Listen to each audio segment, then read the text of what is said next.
ලේසි ඒ වගේම රසයි. ඉතින් වෙලාවක ඔයගලන්ටත් ගෙදර ඉතුරු වුණොත් ඉන්දියාප්ප මේ විදිහට හදලා බලන්න. සුදු ඉන්දියාප්ප වෙන්න ඕනේ නැහැ. රතුවේ වෙනොත් හදන්න පුළුවන්.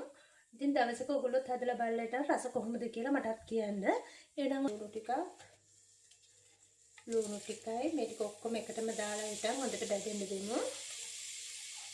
ඉඟුරු ටික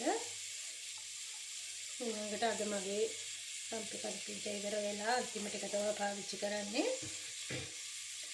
ඊට මම අම්මිරිස් කරලා මේ විදිහටම දා ගන්නවා. මේක හොඳට බැදුනට පස්සේ තමයි අපි එළවලු ටික කලවම් කරන්නේ. දැන් මේ ටික හොඳට කර වෙලා තියෙන ලුණු ටික මේකට මම ඉස්සරහම එකතු කරනවා මේ විදිහට කැරට් ටික.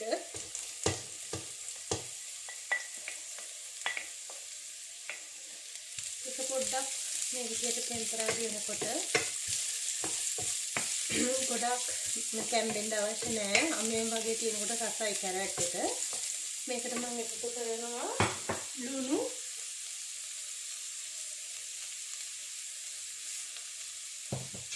කහ පොඩ්ඩකුත් දානවා.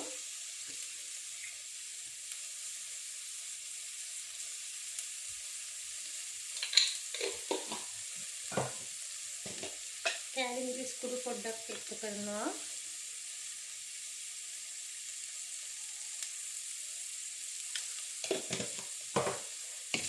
මේක හොඳට කලවම් කරනවා.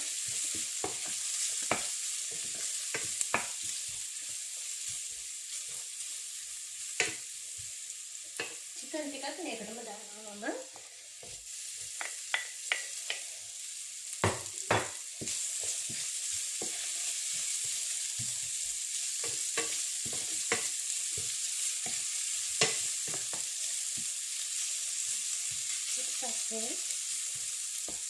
මේකට මම බිත්තරෙත් මේ විදිහටම පොඩ්ඩක් එහාට කරලා බිත්තර දෙකක් කඩලා දා ගන්නවා.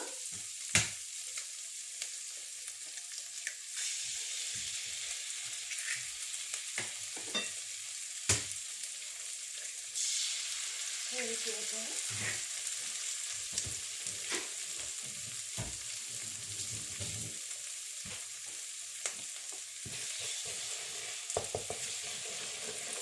ඒකටත් මම ලුණු කුඩු ටිකක් එකතු කරනවා.